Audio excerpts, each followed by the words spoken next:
So what was the question again? Oh, why is it called the traffic jam? Well, you know, the reason is it's because I have two really cool cars. Seriously cool cars. And I love drifting, racing, because I am fast and slick, and plus I like to create a bit of traffic jam myself with a whole lot of great music. Bulumnaka, my name is Rio, your host and DJ, right here on the Today FM Traffic Jam every weekday from 3 p.m. to 7. Right here on Today FM, today's hit music.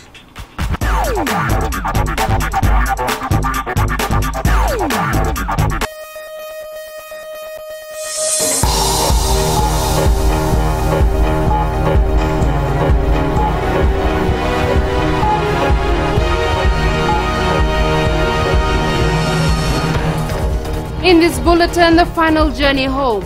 Muni Shalit Reddy's body received at home by family and friends. Royal New Zealand Air Force undertakes first maritime surveillance patrol in Fiji's exclusive economic zone. And Minister urges public not to give money to beggars.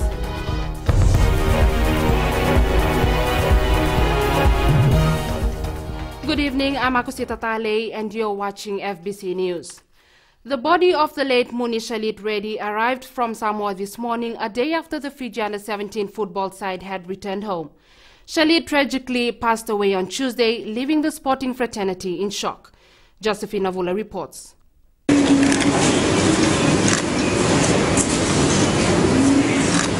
Shalit has finally arrived back home for his final journey. Football administrators, his school friends and family members all standing together in solidarity. We never ever expected to welcome him like this. When I sent him to the national duties, I encouraged him always to do his best.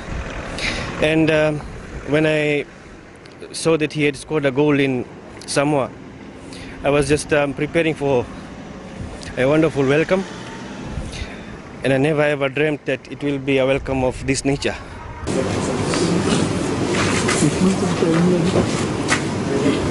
Shalit's family finally receiving his body 4 days after he had passed away in Samoa.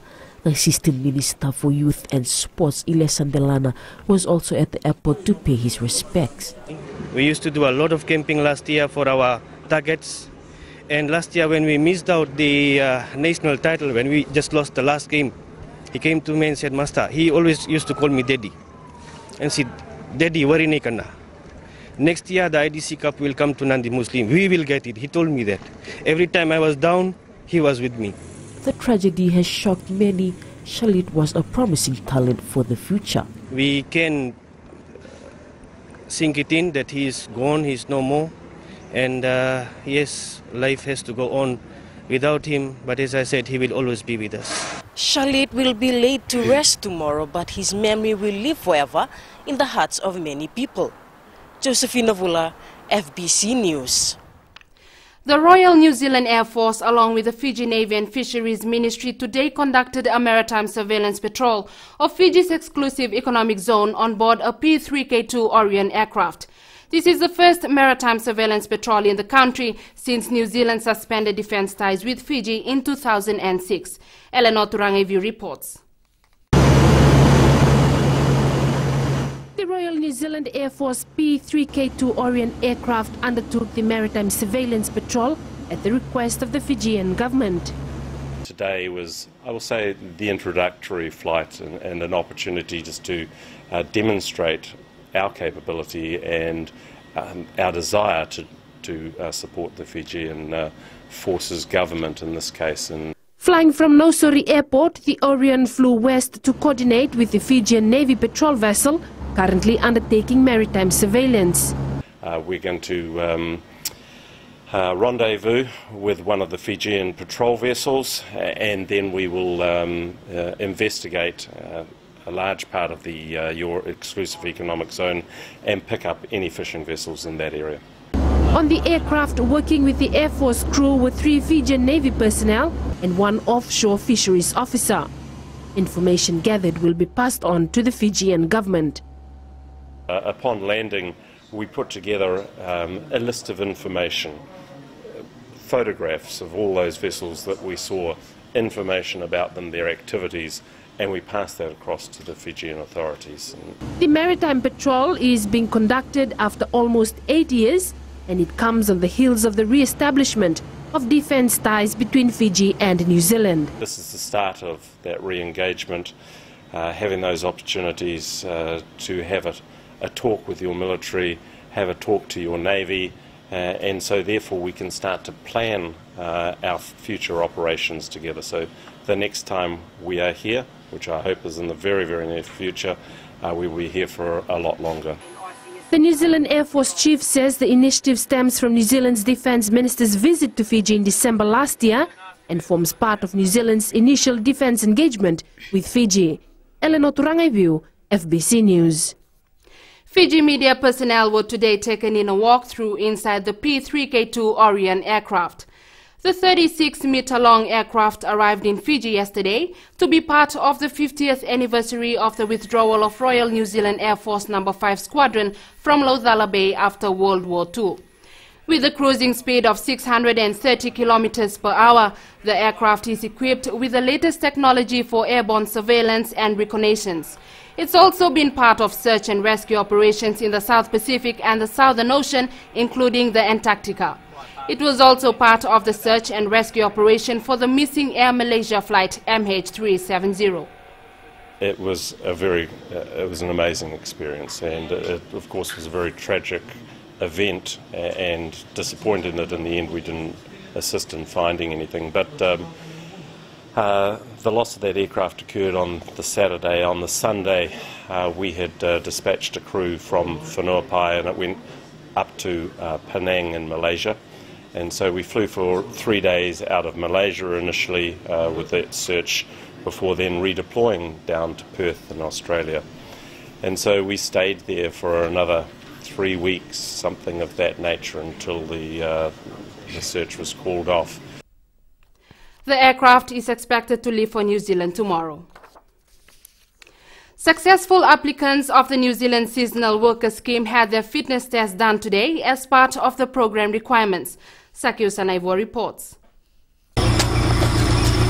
140 selected applicants to the Seasonal Worker Scheme were present this morning at Queen Elizabeth Drive in Nasese Suva for their fitness test. I believe the fitness test this morning is very important because it will determine whether we are physically fit for the Seasonal Worker Scheme program.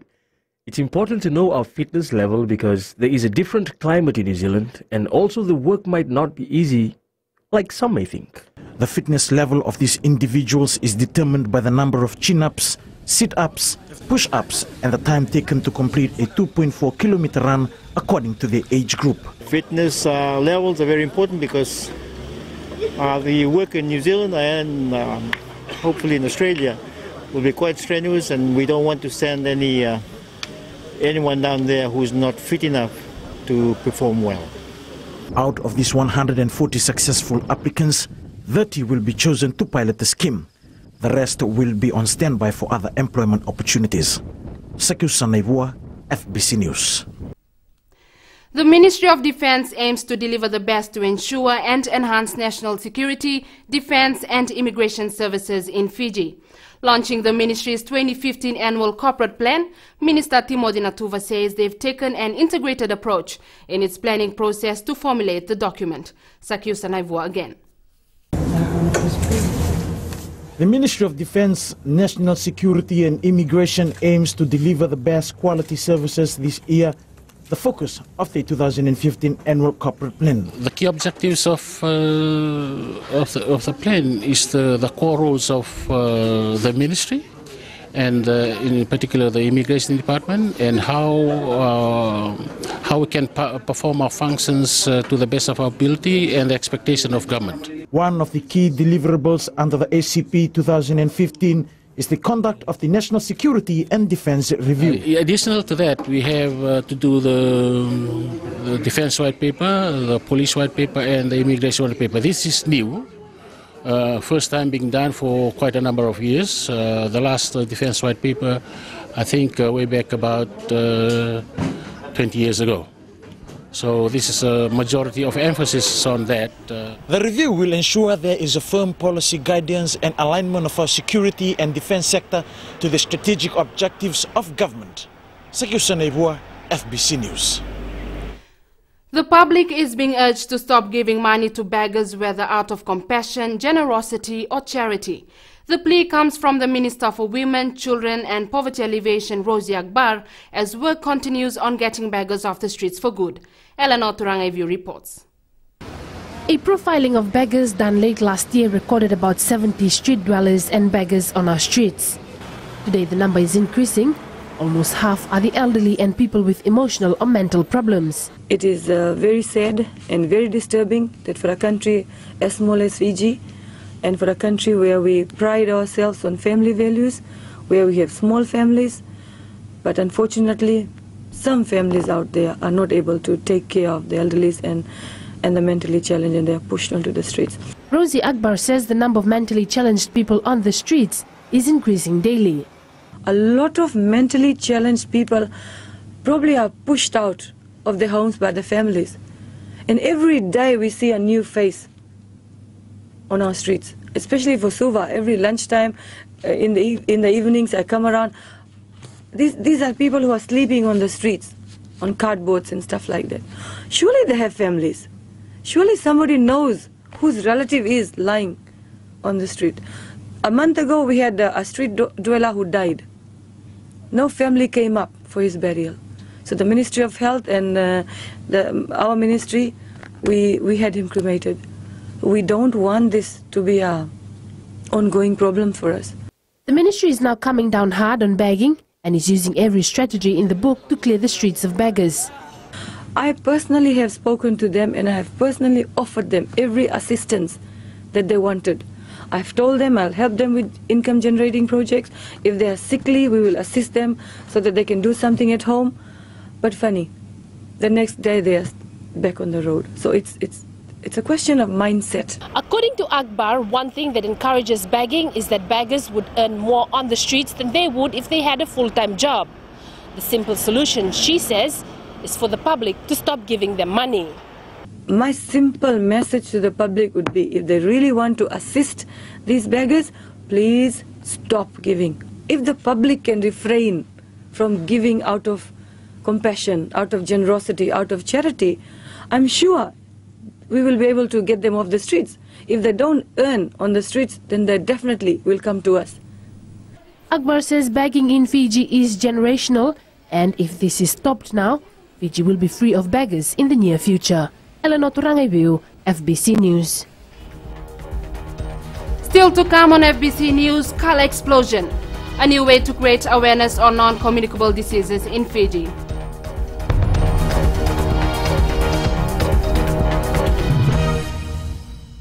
And black velvet for you. Hi there, join me on the Centre Show every weekday from 9 a.m. to 2 p.m. for the best sounds on Gold FM, only the classic hits.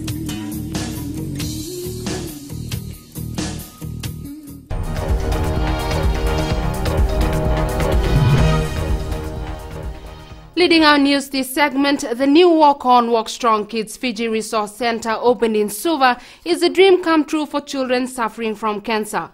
The center, an initiative of WOW's Kids Fiji, will give them a proper base for a range of activities to support everyone catering for the needs of cancer-stricken children.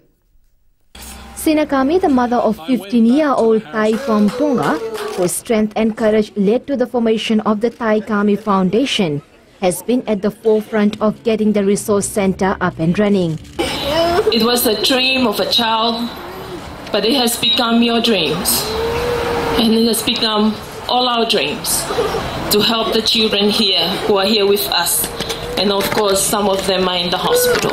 The foundation started its work in Fiji in 2006, supporting the Fiji Cancer Society by putting funds to help the children. And only last year, it got the green light to register as a separate organization. We heard the story of Thai, who are of course facing such terrible illnesses. And every Fijian sends their love and support on this very special day in the lives of the children and the lives of all of us. WOW's Kids Fiji was set up to complement the treatment that children are receiving from the pediatric oncology services in our hospitals. Most important of all, it helps care for our children as they face their extraordinary battle through reading material, wheelchairs, items of daily need like toiletries, and of course access to counseling and home visits by family and medical staff.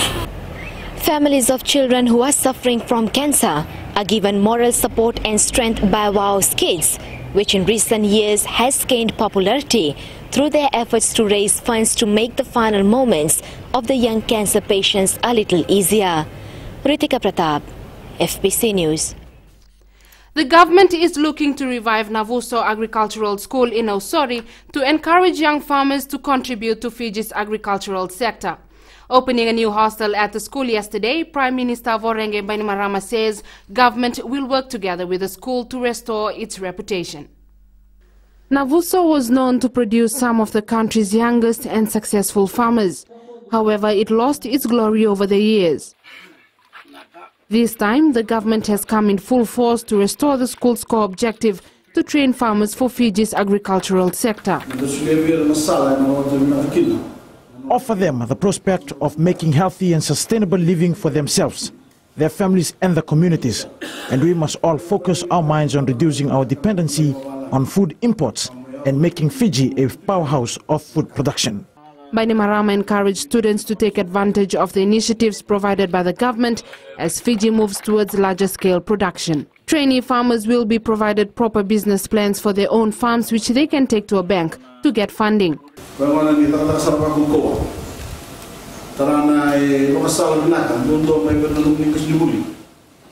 I urge everyone to ensure that these plans are realistic and factually based to give you all the best possible chance of success. Too often in the past, farming businesses have failed because they haven't met the proper standards. Bainimarama encouraged students to take advantage of initiatives and tools provided to understand more about farming and have a shot at success. A new fire station worth $1.5 million will soon be constructed in Savu-Savu. Speaking at the groundbreaking ceremony, local government minister Praveen Kumar says the station will improve emergency management services in the Hidden Paradise. He says it has also challenged the National Fire Authority to take its services closer to the community to ensure the quick and effective delivery of services. And the new fire station that will be constructed at this site will be testament of the growth and progress of the fire service to meet the challenges of the changing domestic and economic environment. I believe that the fire safety is one of the foundations upon which healthy and the safe communities are built. The government of Fiji is working on many fronts to address the various needs of the people of Fiji. More stations are expected to be opened in Sianganga, Korovo, Korolevu, Navua and Nakasi. The inaugural Kala explosion was held today in Lautoka. It's a fun walk to create awareness about non-communicable diseases and to promote wellness. The new concept has reached out to more than 1,000 people who showed up at Shirley Park to promote healthy living. Christopher Chan reports.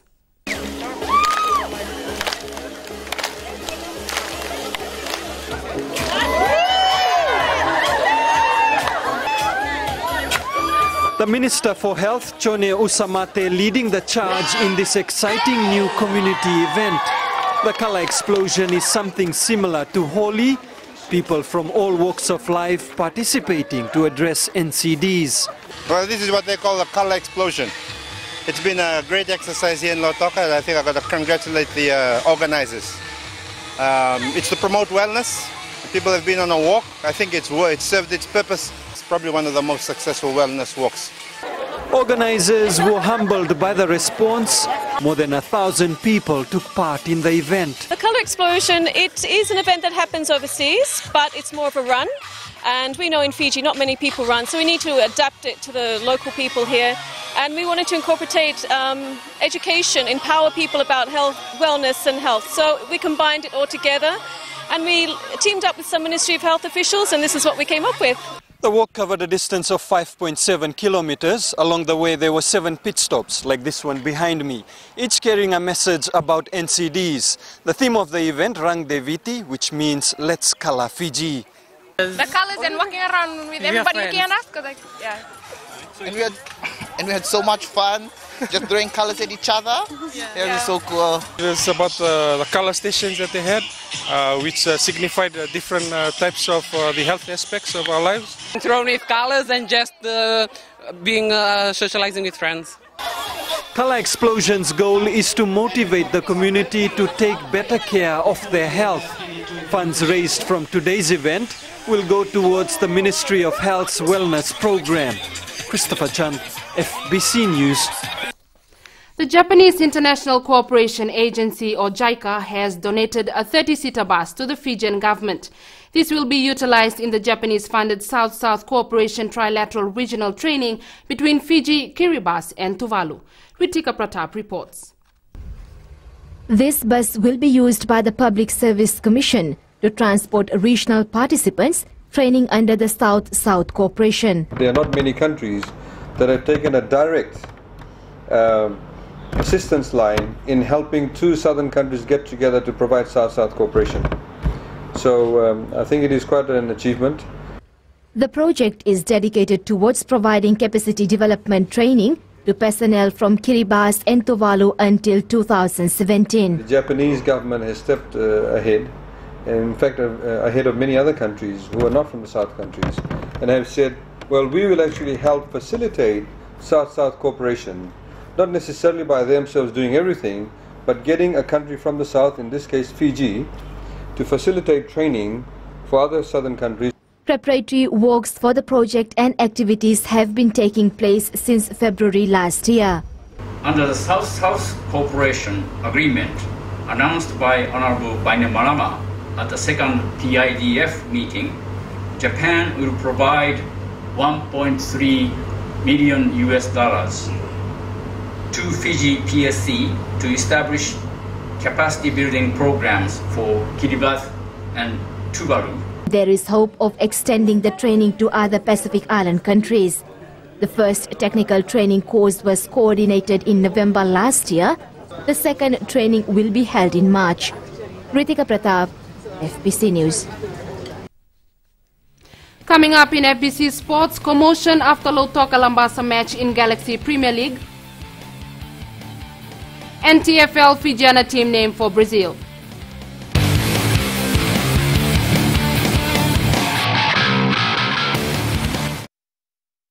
Ni sa bulu bina kana turna ngakini marama ni bulu bina kana doro bo kini mone lewa ni sa bulu bina kana mone en do talem no no ni wawe katalau en mataka nei dai en vindelana mai nei tasiri no bulu maleka go ni melote nei sorta boa en lomo ni bonua mai sanganga eu bulu go Samuel Samuli na no tanga ni wawe katalau en radio Fijuan nandomo vitina vonga ni venu mai no kini diwa en mataka moni tikina pagruka ni kai namaka.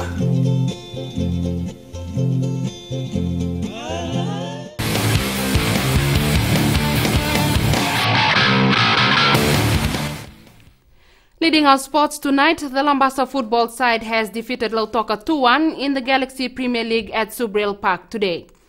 Both teams were logged 1-1 when Matthew Ndunandamu scored from the penalty spot in injury time to give the Northerners their first win of the first. Meanwhile, after the match, the Lautoka players lost control of their temper and tried to attack match officials.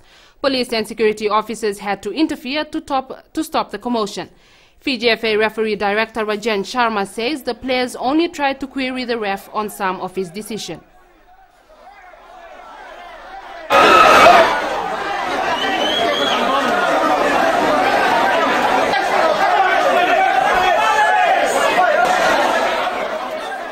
Another 3 matches will be played in the GPL tomorrow. 7 changes have been made to the TFL Fijiana side to compete at the Brazil leg of the 7th series. Priscilla Siata will captain the side, which also includes newcomer Racheli Uluinayau. Coach Ilyas Tanivula says the changes have been made as some experienced players need to know that discipline is a very important tool in the team. Tanivula hinted that some players had disciplinary issues. Yeah, a couple good players that have dropped due to a lot of reasons. It's something we're trying to control in the team, on and off the field, and discipline is a big part of it. And I guess it's about working towards one goal. It's about the team. If we get the individuals, with the right attitude, and things will grow. Meanwhile, the Brazil leg will be played on the 7th and the 8th of next month. The Fijiana side lies on 6th place with 10 points on the ladder. Lenki Sitiveni Wanga has made the cut into the 7th team after a lapse of 4 years. Wanga, who last played at the Gold Coast event in 2011, made it into the final 12-member squad to play in Wellington and Las Vegas. Rohit Deo with the details. He left to play rugby in Sri Lanka last year, but his dreams of donning the national jumper once again was never going to be left unaccomplished. Playing in a different code, Sitiveni Wanga made sure he did his part to represent the country in the code he is best known for. Last year I was in Sri Lanka playing 15s there. During playing 15s I always do my individual training. As I already told, in Sri Lanka, playing 15 and come back playing 7s will be very hard, but it's always through sacrifice. We have to leave something and pick up something so that I can be working hard to represent Fiji in this tournament. Wanga tasted victory the last time he played for the country 4 years back in Gold Coast and wants the same outcome in the next 2 tournaments. I will be working hard for this 2 tournaments. To be making Fiji proud, not for making us proud, for all of us members of Fiji citizen, making us proud so we can lift the trophy from Wellington and Las Vegas. Officials believe Wanga's abilities will be well utilized in the style of the team's play. Sitiveni Wanga is an outstanding in the air. He's a tough kid. He's got a hard edge. He doesn't back down. A good comeback trail so far for the Lenki lad, as he has come a long way to make it to the final team.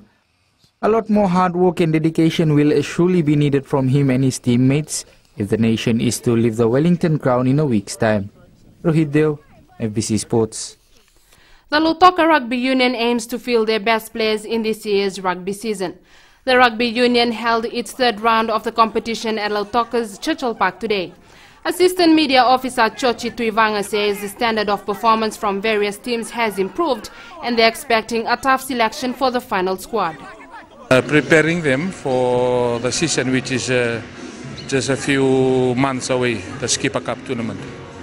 And I think the purpose for this franchise is to develop our rugby players so they can rise up to the occasion in playing with other teams. The quarterfinal of the Lautoka Rugby franchise competition will kickstart next Wednesday in Lautoka. The Auckland Nines tournament kicked off at Eden Park in New Zealand today. The tournament finishes tomorrow with the finals.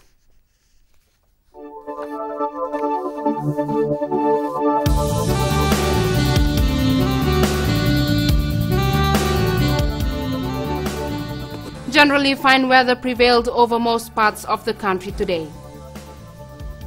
Bayan Lambasa were the hottest centers today, hitting 33 degrees on the temperature chart. Suva and Savu Savu were the coolest with 31 degrees. Tomorrow, fine apart from afternoon or evening showers, isolated afternoon or evening thunderstorms likely. Outlook for Monday, some showers of the interior and eastern parts of the larger islands, afternoon or evening showers and thunderstorms elsewhere. Recapping our main stories tonight, the body of 16-year-old Munish Shalit Reddy arrived in the country from Samoa and was received by family, friends and teammates. Royal New Zealand Air Force conducts maritime surveillance patrol of Fiji's exclusive economic zone after almost 8 years since defense ties were severed. And Minister urges public not to give money to beggars. And to our poll question this week, we ask, do you support the recognized seasonal employment scheme selection criteria? Visit our FBC website to take part. Remember, you can send us newsworthy pictures and videos on email citizensize@fbc.com.fj or share it with us via our Facebook page, FBC News, or if you're on Twitter, follow in Twitter's your news tips at FBC News or simply hashtag FBC News. That's FBC News for tonight. I'll be back tomorrow. Good night.